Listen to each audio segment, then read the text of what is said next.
The Joe Rogan Experience. I guess the other reason that people are on my case to some degree is because I have made a strong case, which I think is fully documented by the scientific literature, that there are intrinsic differences, say, between men and women. And I think the evidence in that, this is the thing that staggered me, is that no serious scientists have debated that for like 4 decades. That argument was done by the time I went to graduate school. Everyone knew that human beings were not a blank slate, that biological forces parameterized the way that we thought and felt and acted and valued. Everyone knew that. The fact that this has become somehow debatable again is just, especially because it's being done by legislative fiat, they're forcing it. To me, as a scientist, it's just well, and in the States too, with Title IX, for example, because Title IX is sort of predicated on that viewpoint. What is Title IX? Title IX was originally just a piece of legislation that mandated that female sports teams were funded to the same degree that male sports teams were funded in American universities. But it's been expanded out so that if there's any differences in any areas whatsoever between the genders, then the universities are being taken to court. And like 200 of them, I mean, last I looked, about 200 of them were up, and they can have their funding revoked if they violate the Title IX provisions. So it's become like a vicious weapon for social justice warrior, equality of outcome types. So it's not just about sports. No, it's got way beyond that. Yeah, it's become an equality of outcome issue fundamentally. There was an article that I sent you. One of them was from, I think I got it off of dig.com, but it was Jordan Peterson is having his moment and we should ignore him. Mm-hmm. I sent this to you, and there was the last part of that might be true. But but one of the things in the article was citing this study that showed very little difference between men and women. I read that damn study. Yeah. Oh, God, it's a pathetic study. Yeah, well, I sent it to you because I was like, this is not right. Well, the thing is, like most things, it's complicated. Yes. So are men and women more similar or more different? Well, it depends on how you define the terms first. But they're more similar.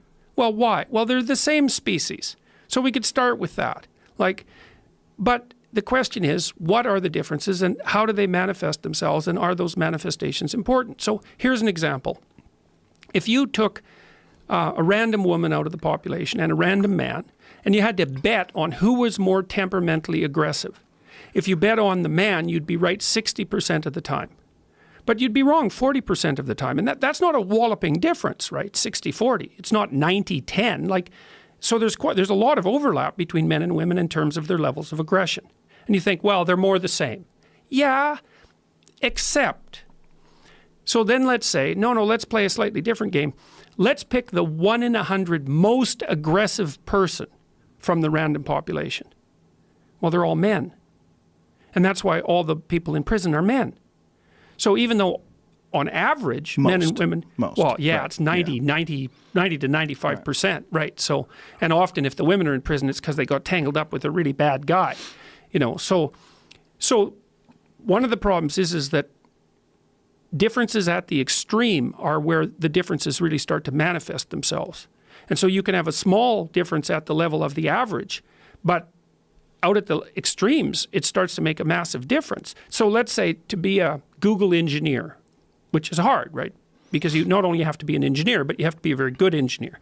Say, well, you have to be interested in things rather than people. That's a huge difference in interest. Like men are more interested in things, generally speaking, and women are more interested in people, generally speaking. Now, there's still a lot of overlap between them, but that's one of the biggest differences between men and women. It's been demonstrated cross-culturally. It's also a very big difference in the Scandinavian countries. Well, on average, the difference isn't that great, even though it's a relatively large difference. But at the extremes, it's the same thing. Almost all the people are hyper-focused on things. They're almost all men. And all the people who are hyper-focused on people are almost all women. And so how does that play out in the world? Well, in the Scandinavian countries, it plays out this way. About 85% of nurses in Scandinavia are female, and about 85 to 90% of engineers are male. It doesn't mean women can't be engineers. It doesn't mean men can't be nurses. It also doesn't have anything to do with intelligence, but it does have to do with interest, and the differences in interest are big. Now, at the extremes in particular. So when you read a review like that, the one that was pointed out, the first question is, well, what do you mean by big and little? There's more overlap. There's more overlap between men and women than there is difference on virtually every parameter. Okay, fine. Are the remaining differences significant in how they play out in the world? And the answer to that is overwhelmingly significant, because you select for extremes. So here's another example. Ashkenazi Jews have an average IQ of 115. So in the typical population overall has an average IQ of 100. 15 points is about the difference between the typical college student and the typical high school student. Okay, so it's not a massive difference, but if you go to the extremes, say, well, let's go look at people who only have an IQ of 145, which is kind of where you hit the beginnings of genius level. It's like the Jews are overwhelmingly overrepresented. So relatively small differences in the average can produce walloping differences at the extremes. And people don't understand that. It's not surprising, because it actually requires a fairly sophisticated grasp of statistics. But when we're talking about things like differential outcome in the workplace, then you have to take a sophisticated statistical approach to it, or you don't know what the hell you're talking about. And unfortunately, many of the people who are talking about things like gender differences, they have no idea what they're talking about. They don't know the literature. They don't know there is a literature. They don't understand biology, like the social constructionist types, the women's studies types, the neo-Marxists. They don't give a damn about biology. It's like they inhabit some disembodied universe. So the review was poorly written at best, and showed a very poor grasp of the relationship between group differences and economic and practical outcomes. It's not just that, it's deceptive. And there's a need in some way on that side, this side of the debate, the anti-Jordan Peterson side, to label men and women as being virtually identical when there's so much evidence that that's not the case. And what you're saying, what you've never said, one is superior, one is inferior. What you are is a guy who's pointing out the reality of the difference between the various types of human beings. And you've been very open about the extremes. About you. Look, I'm well aware of the extremes. I deal with MMA fighters. I know a lot of female MMA fighters. They're as aggressive and as tough as any man you're ever going to meet in your life.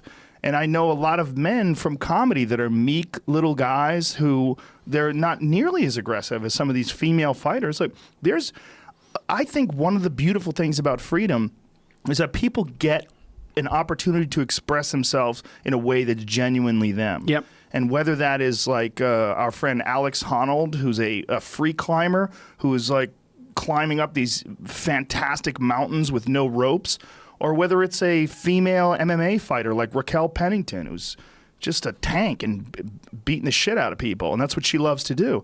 All of these extremes are available to people because of freedom.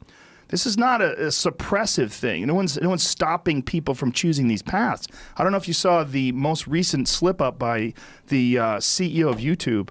I retweeted it today.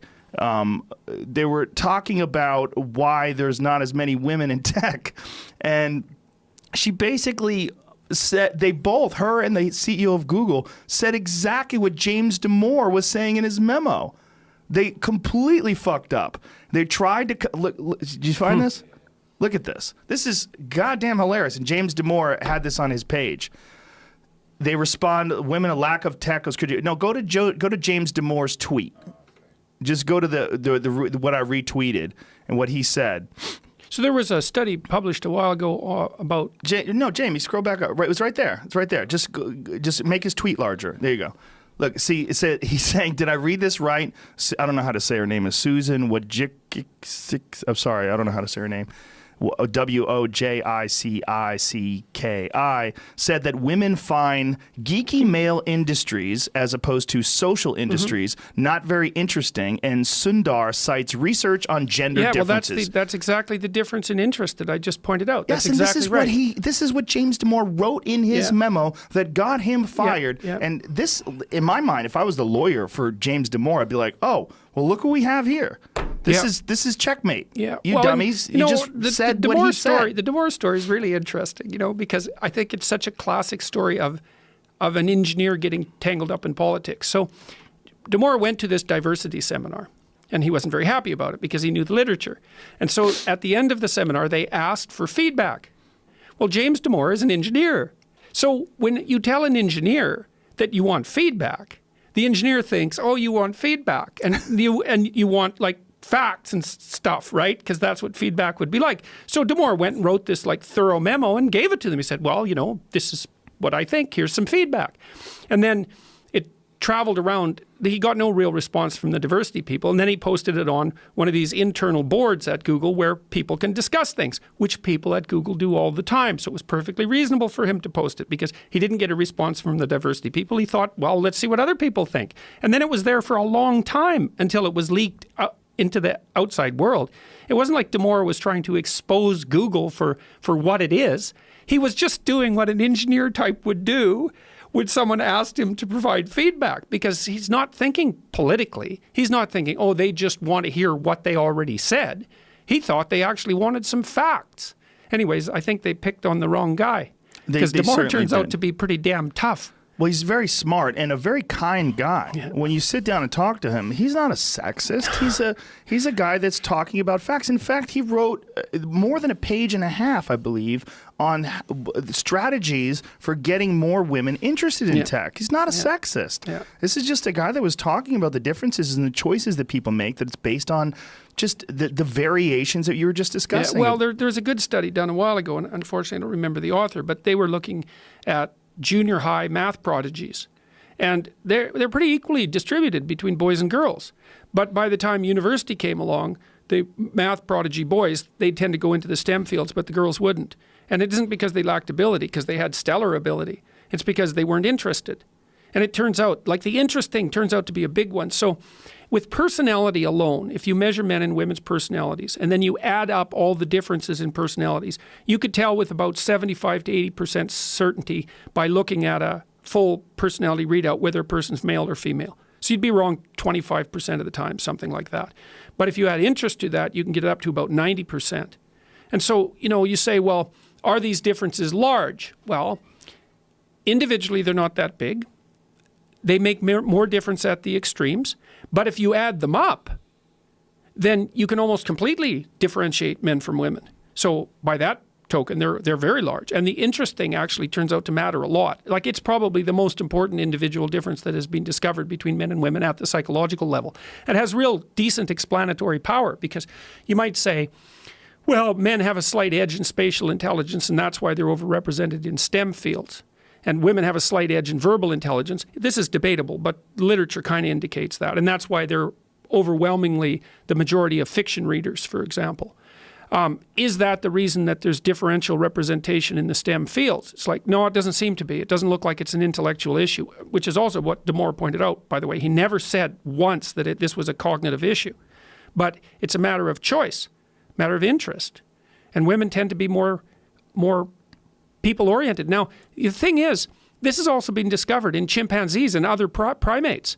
Like, if you offer baby or child chimpanzees, juvenile chimpanzees, the choice between thing-like toys, like cars, or people-like toys, like dolls, the males will go for the thing-like toys and the females will go for the people-like toys. So you see that in primates. And you think, well, is that surprising? It's like, well, no, it's not. It's not that surprising, really. I mean, women have to take care of infants, tiny infants, and you have to be really people-oriented to do that, because a tiny infant is an unbelievably demanding social relationship, and it's a primary relationship for about 2 years, and so women are tilted towards the kind of temperament that makes that possible. It's like, well, is that such a shock? Really? That's such a surprise?